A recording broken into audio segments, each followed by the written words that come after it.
सभा में आज वक्फ संशोधन बिल पेश होगा। प्रश्नकाल के बाद दोपहर 12 बजे सदन में बिल रखा जाएगा। इस पर चर्चा के लिए स्पीकर ओम बिरला 8 घंटे का समय तय कर चुके हैं। इसमें से एनडीए को 4 घंटे 40 मिनट दिए गए हैं, बाकी वक्त विपक्ष को मिला है। चंद्रबाबू नायडू की तेलुगु देशम पार्टी और नीतीश कुमार की जेडीयू यानी जनता दल यूनाइटेड ने बिल को समर्थन देने की घोषणा कर दी है। दोनों पार्टियों ने अपने सभी सांसदों को सदन में मौजूद रहने के लिए व्हिप भी जारी कर दिया है। दूसरी तरफ विपक्ष बिल के विरोध में है। मामले में तमिलनाडु की एआईएडीएमके नवीन पटनायक की बीजू जनता दल यानी बीजेडी और के चंद्रशेखर राव की भारत राष्ट्र समिति जैसी न्यूट्रल पार्टियां विपक्ष के साथ हैं। तो आज सदन के पटल पर 12 बजे ये बिल रखा जाएगा।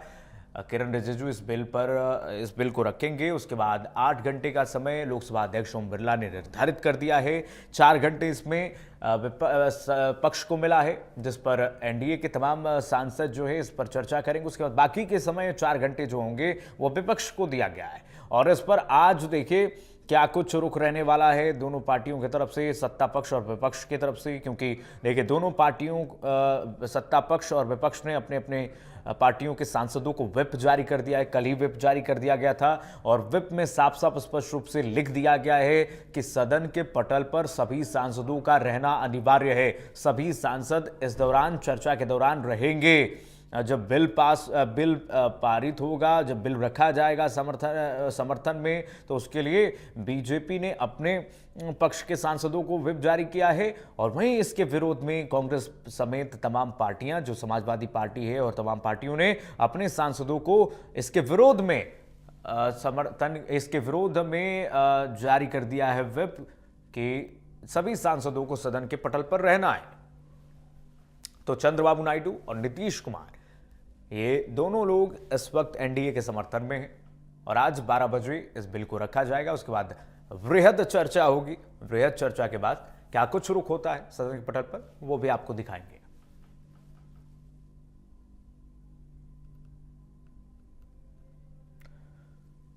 तो वक्फ संशोधन बिल पर 8 घंटे चर्चा का समय दिया गया है। इसके लिए देखिए तमाम राज्यों में सुरक्षा के मद्देनजर अलर्ट भी जारी किया गया है, क्योंकि आज सदन के पटल पर आज इस बिल को रखा जाएगा और इस पर क्या कुछ चर्चाएं निकलकर सामने आती हैं। ये बिल पास होता है क्योंकि देखिए बीजेपी का दावा है, सरकार का दावा है कि आसानी से जो है राज्यसभा में भी और लोकसभा में भी ये बिल जो है पारित हो जाएगा, क्योंकि सरकार के पास आंकड़े हैं बहुमत के। क्योंकि जो बीजेपी एनडीए की जो सहयोगी दल हैं उन्होंने पहले ही रुख स्पष्ट कर दिया अपने, जिसमें सबसे ज़्यादा सांसद जो चंद्रबाबू नायडू की पार्टी टीडीपी है और साथ ही साथ नीतीश कुमार की पार्टी जेडीयू है। इन दोनों का समर्थन मिल चुका है। दोनों का रुख साफ है कि सरकार को समर्थन रहेगा इस बिल पर। और राज्यसभा में भी सरकार जो है इस बिल को पास करा लेगी, क्योंकि बीजेपी के पास यहाँ पर और राज्यसभा में बिल ये स्पष्ट रूप से पास होने वाला है। अजय हमारे साथ सहयोगी जुड़ गए हैं तमाम जानकारी के साथ इसी खबर पर। अजय, आज 12 बजे सदन के पटल पर ये बिल रखा जाएगा जिस पर वृहद चर्चा होगी। 8 घंटे का समय दिया गया है। जानकारी दीजिए आपकी, किस तरीके से सुरक्षा के मद्देनजर तैयारी की गई है तमाम क्षेत्रों में इस वक्त? तो कीर्तिमान मैं आपको बताना चाहूंगा कि जो वक्फ बिल है वो आज लोकसभा में दोपहर 12 बजे पेश किया जाएगा। दोनों ही दलों को दोनों ही पार्टियों, चाहे सरकार हो चाहे विपक्षी दल हो, दोनों को 4-4 घंटे का समय दिया गया है। लेकिन वक्फ बिल का जो विरोध कर रहे हैं उन कुछ काली पट्टी बांधकर लोगों ने विरोध किया था। लेकिन रायसेन की बात करते हैं तो पुलिस प्रशासन बिल्कुल पूरी तरह से चाक चौबंद व्यवस्था पुलिस प्रशासन की। वहीं शहर काजी ने कल आम जनता से, चाहे वो मुस्लिम भाई हो चाहे हिंदू भाई हो, उन्होंने कहा था गंगा जमनी तहजीब के परिचय देते हुए शांतिपूर्वक ढंग से जो भी फैसला आएगा सरकार का या उस फैसले पर अपन को कायम रहना है। अमन चैन की बात उन्होंने सबसे पहले ज्यादा जोर दिया कि सबसे पहले है अमन चैन, हर व्यक्ति सुखी रहे, खुशहाल रहे। हमारे साथ शहर काजी मौजूद है, आइए हम उन्हीं से बात करते हैं कि शहर काजी साहब आज वक्त बिल पेश होने वाला, लेकिन कल मैंने देखा था आप अमन चैन की दुआ के लिए बात कर रहे थे कि शांति रहना चाहिए, क्या कहना चाहेंगे? नहीं, वक्फ तरमीम बिल जो आ रहा है उसके लिए पहले देखा जाएगा, मुस्लिम पसरल्ला बोर्ड का नजर अमल क्या है वो देखा जाएगा।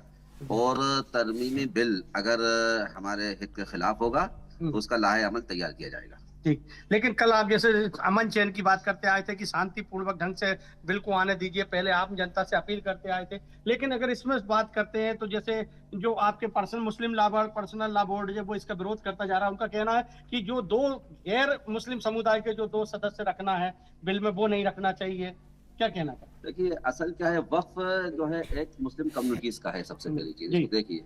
और वक्फ तरमीम बिल लाने का मकसद सरकार का क्या है, ये इसको खुल के अभी वजाहत किसने नहीं की है। सरकार कह रही है पारदर्शिता रखना है। अगर पारदर्शिता रख रही है और सरकार जो जबान से कह रही है और दिल में भी अगर वही बात है तो बहुत अच्छी बात है। लेकिन अगर सरकार के मन में कुछ है और जबान पे कुछ है तो उसको तस्लीम नहीं किया जाएगा। जी। लेकिन लगभग 9 लाख एकड़ जमीन का मामला है। वहीं अगर कहा जाता है सेना के बाद और रेलवे के बाद तीसरी सबसे बड़ी संपत्ति वक्फ बोर्ड के पास है। 9 लाख एकड़ कम भी नहीं होता। लेकिन आपने ये देखा होगा कि वक्फ असल में क्या है कि लोगों को पता नहीं है वक्फ होता क्या है। जी। वक्फ क्या होता है कि कोई भी वरसा जिसके या तो औलाद नहीं होती या कोई अच्छा विद्वान होता है, दीन को जानने वाला होता है, तो वो क्या करता है, अल्लाह के राह में कोई चीज वक्फ कर देता है। तो वो मिल्कियत सिर्फ अल्लाह की होती है। उसमें अल्लाह के बाद उसमें ये वक्फ तरमीमी बिल के साथ जो उसमें आ रहा है कि साहब उसमें हिंदू समाज को भी रखेंगे, ये करेंगे। हमारा ये कहना है कि कभी किसी मठ में, किसी मंदिर में, किसी गुरुद्वारे में कभी मुस्लिम समाज ने ये कहा है कि हमें भी रखा जाए। लेकिन ये वक्फ क्योंकि मुसलमान ने किया है, किसी गैर ने नहीं किया, तो मुसलमानों की तंजीम, कम्युनिटीज ही इसको सुरक्षा दे सकती है, क्योंकि वो जानती है कि इसको किस मकसद के लिए वक्फ किया गया है। अच्छा, वक्फ एक नहीं होता, वक्फ के बड़े तरीके होते हैं। किसी वक्फ का किसी ने ये कह दिया कि ये मेरा वक्फ है, ये इसका खर्च सिर्फ मस्जिद पे किया जाएगा, तो उसका खर्च फिर मदरसे में नहीं किया जा सकता। किसी ने वक्फ किया है कि ये मैं जो वक्फ कर रहा हूँ इसका खर्च सिर्फ बच्चों की तालीम पे खर्च किया जाएगा, तो फिर उसको मस्जिद में खर्च नहीं किया जा सकता। एक वक्त यह होता है कि मैंने इसमें मदरसा बनाने के लिए कहा है कि ताकि बच्चों को अच्छी शिक्षा की तालीम दी जाए। एक होता है कि इस वक्त से बेवाओं को, यतीमों को, बेसहाराओं को इसमें किफालत मिले, इससे उनके इमदाद करी जाए, उनको अच्छे से अच्छे उनका रखरखाव किया जाए। तो वक्फ की किस्में भी अलग अलग होती हैं। इसीलिए लोगों को लगता है कि वक्फ इतना है और कुछ हो नहीं रहा। लेकिन क्या है कि मैं वक्फ करके अगर मर जाता हूँ तो, लेकिन मैंने ये कह दिया ये सिर्फ वक्फ मस्जिद के लिए होगा, तो मैं उसको फिर मदरसे में इस्तेमाल नहीं कर सकता हूँ, क्योंकि मैं वाकई की हमेशा होती है। क्योंकि अभी आपने रमजान के दौरान देखा, ईदगाह पे नमाज के दौरान देखा, जो अलविदा के जुमे की देखा था कि काली पट्टी बांधकर विरोध किया जा रहा था, और इसी विरोध के चलते ये बेगमगंज में आपस में ही भिड़ गए थे। देखिए, ये तो एक शांति का प्रतीक था और हमारे उलमा ने, बड़े बड़े दानिश्वरों ने ये बात कही थी अच्छी तरीके से भी, और मैंने भी ये वजाहत पूरे रायसेन जिले के अंदर कही थी कि ये सिर्फ और सिर्फ हमारा एहतजाज है खामोशी का। इसमें लड़ाई झगड़े और जोर जबरदस्ती से किसी को पट्टी बांधने का इख्तियार किसी को ना है, न किया गया है, न ऊपर से भी इसके आदेश है। लेकिन एक खामोशी से किया जाए। अब कुछ नासमझ लोग आपस में भिड़ गए हैं, तो उस पर भी हमने तरदीद की और उन लोगों को काफी समझाया, फिर बताया, तो उनको समझ में आ गई। लेकिन गलत फहमी की बिना पर कहीं ना जब इकट्ठे होते हैं तो बर्तन खड़खड़ाते हैं। तो निश्चित रूप से कीर्तिमान ये शहर काजी मौजूद हैं जिनका ये कहना था। लेकिन उन्होंने एक बात वो ये भी कह रहा है कि अगर इसमें कुछ हमें खामियां लगेंगी तो हम इसका विरोध भी करेंगे। मैं इनसे एक बार और आपसे शहर काजी साहब जानना चाहता हूँ, क्योंकि लगभग जैसे 9 लाख एकड़ की जमीन का ये मामला है। वहीं अगर योगी आदित्यनाथ की बात करते हैं तो वो कह रहे हैं, वहीं अगर सरकार की बात करते हैं तो सरकार इसको पक्ष में पास कराने के लिए लगी है। वहीं आगे मुस्लिम लॉ बोर्ड है ना, जो इंडिया गठबंधन है, कांग्रेस है, उनसे सहयोगियों से कह रही है कि इसका विरोध कीजिए। देखिए, ये ऊपर की तंजीमें हैं, ये क्या कहती हैं इसका तो अभी मुझे ज्यादा जानकारी नहीं है। लेकिन हमारा ये कहना है कि जो भी काम होगा, वक्त तरमीम बिल पास होता है तो उसको कानून के दायरे में देखा जाएगा, और ये नहीं कि इसके लिए मार काट, लड़ाई झगड़े, शांति भंग करना, ये बिल्कुल हमारे अंदर नहीं है। और हम इसके लिए इसका विरोध करेंगे, कोई मार धाड़ नहीं होगी। अजय जरा शहर काजी से पूछिए, सर काजी साहब से पूछिए कि क्या जो निर्दोष लोग जो हैं उनको गुमराह करना कितना इस वक्त मुनासिब है, क्योंकि लगातार हम देख रहे हैं ये अफवाह फैलाया जा रहा है कि मस्जिदें छीन ली जाएंगी, बल्कि सरकार कह रही है कि देखिए इसमें पिछड़े मुस्लिमों को और मुस्लिम महिलाओं को हिस्सेदारी देने के लिए वक्फ बोर्ड संशोधन लाया जा रहा है। जी, मैं समझ रहा हूँ इस बात को जो आप फरमा रहे हैं, ये हकीकत है। मैंने अभी आपको इससे पहले वजाहत की कि वक्फ को, किसी भी चीज को वक्फ करने के लिए अलग अलग मामले हैं। अगर ये लोग जो कह रहा है कि मस्जिद छीन ली जाएंगी या ये वो, तो ये तो हमारे सामने नहीं आया। ये तो एक कम पढ़े लिखे ना अहल ये है। लेकिन मस्जिदें कब छीन ली जाएंगी इसकी वजाहत अगर सरकार करेगी तो वो देखा जाएगा। बहुत सरकार देखा जाएगा। लेकिन निश्चित रूप से हमें आपको यहाँ पर बताना चाहूंगा कि शहर काजी ने कल खुद ने आम जनता से एक अपील की थी कि भैया जो भी फैसला आए पहले उसको समझेंगे। जो हमारा अपना समुदाय है, मुस्लिम समुदाय, मुस्लिम लॉ बोर्ड है, जो फैसला करेगा अपन उस पर चलेंगे। लेकिन सर मैं आपसे एक बात शहर काजी साहब फिर एक बात जानना चाहता हूँ, आखिर वक्फ के मामले में इतना घमासान मचा हुआ क्यों? उसमें क्या है कि मेरा ये कहना है कि आखिर इसकी जरूरत पड़ी क्यों सरकार को। 1959 का गजट देखिए आप, वो गजट किसने 1913 भी देखिए फिर। 1900 नहीं, अभी आप 1959 में देखिए, 1961 देखिए, फिर अप्रैल 1983 देखिए, जब ऑलरेडी ये गजट नोटिफिकेशन हो चुके हैं। और गजट किसने किया? हर जिले के कलेक्टर इसके कमिश्नर होते हैं वक्फ, उन्होंने पूरी संपत्तियों को वक्फ में दर्ज किया और उन्होंने लिखा है।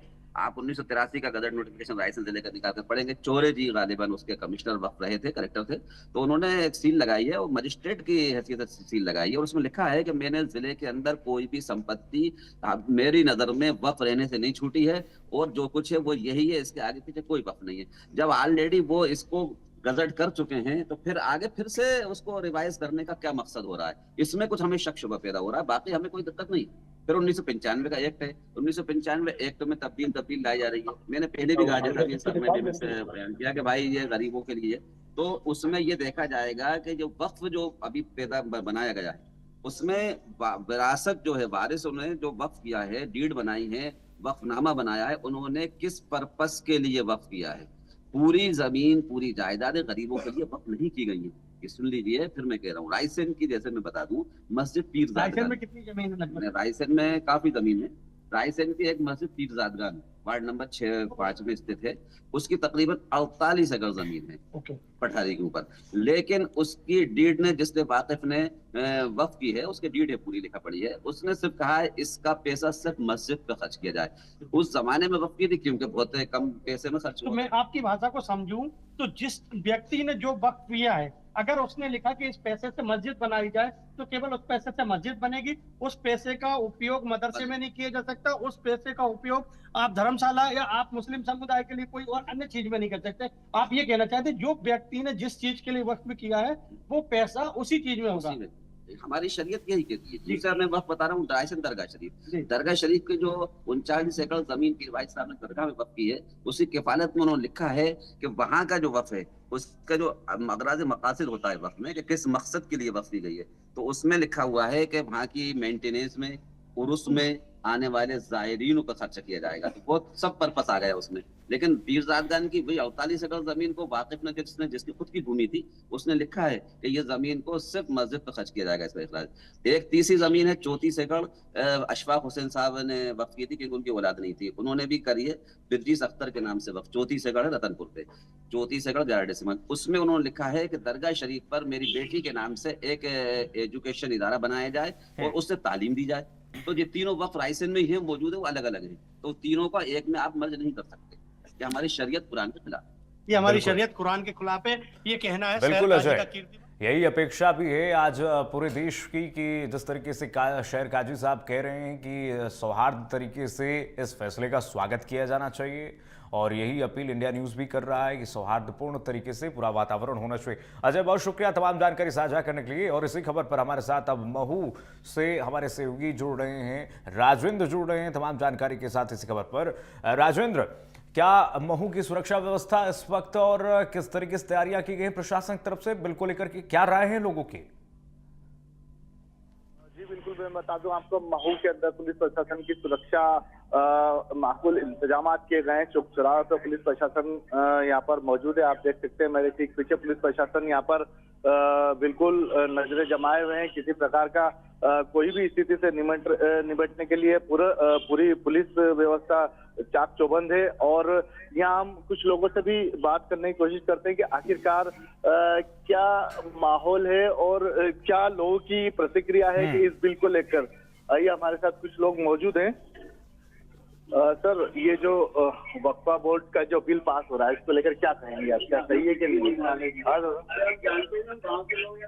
चलिए देखिए, यहाँ पर तो जो मस्जिद के पास जो कुछ लोग थे उनका ऐसा कहना है कि हमें इस बारे में किसी प्रकार की कोई जानकारी नहीं है। हमारे पास और भी कुछ लोग हैं, उनसे जानने की कोशिश करते हैं। यहाँ पर दिखाएंगे कि आखिरकार ये जो बिल पास हो रहा है इसमें लोगों की क्या प्रतिक्रिया है और इनका क्या कहना है। पूछिएगा राजेंद्र कि क्यों लोग नाखुश हैं, क्यों इसका विरोध कर रहे हैं। सर जी, सर बताएं ये जो बिल लाइव चल रहा है इसमें बताएं जो बिल पास हो रहा है, आज बिल पेश करने जा रही है केंद्र सरकार, इसमें आपकी क्या प्रतिक्रिया है, क्या सही है? कोई प्रतिक्रिया नहीं, पर जो हमारे बड़े करेंगे हमको उसको फॉलो करना। लेकिन कुछ लोग इससे नाखुश नजर आ रहे हैं, इसको लेकर क्या कहेंगे? करके जो बड़े जो भी जिस भी समाज के हो, धर्म के हो, जो बड़े लोग फैसला करते हैं उसको आम पब्लिक मान नहीं करती। आपको पता है बिल क्यों लाया जा रहा है, क्या है किस तरह? ऑलरेडी अपने बिजनेस करता हूँ मैं दिन भर, और मुझे तो अपनी दुकान से मतलब ही नाश्ता करिए। तो देखिए, कुछ लोगों का ऐसा कहना है कि ये जो हमारे जो बड़े करेंगे वो सही करेंगे और जो भी फैसला लेंगे वो उचित ही फैसला करेंगे। आइए हम और भी कुछ लोगों से जानने की कोशिश करते हैं कि आखिरकार ये जो बिल पास हो रहा है इसमें क्या प्रतिक्रिया लोगों की। सर ये जो बिल पास होने जा रहा है केंद्र सरकार में वक्फ बोर्ड के खिलाफ, तो उसमें आप क्या प्रतिक्रिया आपकी, क्या कहेंगे? जी होने ही नहीं। आपको पता है वक्फ बोर्ड के किस तरीके का हो रहा है, इसे क्या बिल है, क्या पेश करने जा रही, क्या संशोधन किया जा रहा है? ना जब वक्फ बोर्ड की जमीनों तो आप सरकार अपने साथ ले रही है, ये लेना नहीं चाहिए, तो वक्फ बोर्ड की जमीन है। तो ये तो अच्छे के लिए ली जा रही ताकि अभी जो गरीब तबके के मुसलमान हैं उनके लिए भी अब वो शिक्षाएं उपलब्ध कराई जाएगी। ये तो बता कौन सा नहीं, हमारा अभी बात हुआ, हमसे ज्यादा गरीब नहीं है। शर्मा जी से पूछे, हमें क्या तनख्वाह मिलती है, पूछो उनसे, आप पूछो ना। नहीं इतने आपको इनसे ज्यादा पूछो कि बाबा बैठा हुआ इसे तनख्वाह कितनी मिलती है। आज तक आयुष्मान कार्ड ही नहीं बना। हमने सूरज ठाकुर से जाते सी बात ठाकुर साहब से बात करी थी, क्या आज तक नहीं बना। हमसे यहाँ गरीब है कौन, ये तो पूछो उनसे। मेरा मतलब उनसे जाके पूछो आप शर्मा जी से कि मेरी तनख्वाह कितनी मिलती है, पूछो जरा आप। तो आप क्या कार्य करते हैं आप?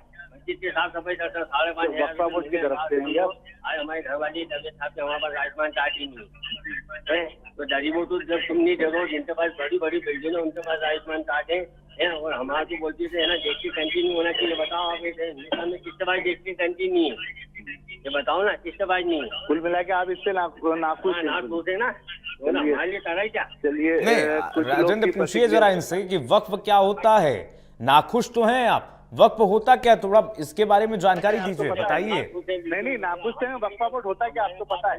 हमारे लिए हमारी तनख्वाह गरीबों के लिए करा क्या। वो तो ठीक है, वक्फ बोर्ड होता क्या ये तो बताइए सर। वक्फ बोर्ड क्या आपको पता है? देखिए ये नाखुश हैं लेकिन बिल्कुल क्या ये इनको नहीं पता। ये तनख्वाह इनकी काम है, मस्जिद के लिए काम करते हैं। ऐसे में महती भूमिका हो जाती है सभी मौलानाओं की और सभी जो मुस्लिम धर्म गुरु हैं उनकी बहुत बड़ी भूमिका हो जाती है कि ऐसे लोगों को शिक्षित करें, बताएं कि सरकार जो बिल लेकर आ रही है उसमें जो प्रोपेगेंडा फैलाया जा रहा है कि मस्जिदों को छीन लिया जाएगा, मुसलमानों की प्रॉपर्टी को छीन लिया जाएगा, उनकी संपत्तियों को छीनने का इसमें प्रावधान किया जा रहा है, ये अफवाह है, महज कोरी अफवाह है। इसको लोगों को जानना चाहिए। राजेंद्र बात कीजिए आसपास के लोगों से। और अफवाहें फैलाई जा रही हैं कि वक्फ बोर्ड के द्वारा, कुछ तो बताइए वक्फ बोर्ड के लिए। देखिए कुछ लोग बोल रहे हैं जिस तरीके से अभी मैंने आपको एक से चर्चा करके बताई थी, लेकिन कुछ लोग जो हैं वो कुछ भी इसके लिए बोलने को तैयार नहीं है। हम और भी कोशिश करते हैं कि क्या है, क्या इसके लिए वक्फ बोर्ड के लिए जो ये लोगों का विरोध है, क्या कारण है। सर क्या कुछ बोलना पाएंगे आप वक्फ बोर्ड को लेकर? कुछ लोगों का विरोध है लेकिन कुछ लोगों को पता ही नहीं कि वक्फ बोर्ड का नियम क्या है। तो आप कुछ अच्छा, ये जो सरकार ये बिल पास कर रही है, ये सही है गलत है? देखिए हमने और भी चर्चा करी थी, उनका भी ऐसा कहना है कि हमें इसके विषय में कोई भी चर्चा नहीं करनी है और मेरे पास इसके विषय में कोई जानकारी भी नहीं है। कुछ लोग तो सहमत है, कुछ लोग इससे नाखुश नजर आ रहे हैं। हालांकि उनको ये भी नहीं पता है कि वक्फ बोर्ड के नियम क्या है और सरकार जो नियम लेके आ रही है वो मुस्लिम समुदाय के लिए कितने फायदेमंद होने वाले हैं। अच्छा, ये राजेंद्र, ये तो आम लोगों की राय रही। आपने गली में जाकर के लोगों से, गली कूचों में जाकर के लोगों से ग्राउंड रिपोर्ट ली, जायजा लिया, लेकिन जानकारी दीजिए राजेंद्र कि शहर के जो बड़े मौलाना हैं, जो शहर काजी हैं, उनका क्या कहना है? वो लोग वक्फ बोर्ड को लेकर के किस तरीके से लोगों से उनको अवेयर कर रहे हैं, जागरूक कर रहे हैं, या फिर इस तरीके से कोरी अफवाहें फैलाई जा रही हैं? जी बिल्कुल, मैं आपको बता दूं, शहर के जो शहर काजी है उनसे हमने कई बार संपर्क करने की कोशिश करी, लेकिन उनसे अभी संपर्क नहीं हो पाया। लेकिन हम लगातार उनसे संपर्क करने की कोशिश कर रहे हैं कि आखिरकार ये जो सरकार द्वारा बिल पेश किया जा रहा है उसमें किस प्रकार से उनकी प्रतिक्रिया है और क्यों कुछ लोग सहमति जता रहे हैं और कुछ लोग इससे नाखुश नजर आ रहे हैं। ठीक है राजेंद्र, एक लास्ट अपडेट दीजिए। ये सुरक्षा क्या इंतजाम किए गए हैं कप्तानों की तरफ से, पुलिस कप्तान की तरफ से और जिला प्रशासन की तरफ से? जी बिल्कुल, आपको मैं बता दूं, जिला कप्तान की तरफ से जो कि है, शहर के अंदर पूरी चाकचौबंद है। हर चौराहे चौक चौराहे पे पुलिस अपनी नजरें बनाई हुई है। किसी प्रकार का यहाँ पर कोई विरोध हो, किसी प्रकार की कोई समस्या, उससे निपटने के लिए प्रशासन ठीक है राजेंद्र, मुस्तैद है। बहुत शुक्रिया तमाम जानकारी साझा करने के लिए। सुरक्षा के पुख्ता इंतजाम है और अलर्ट मोड पर है पूरी तरीके से पुलिस।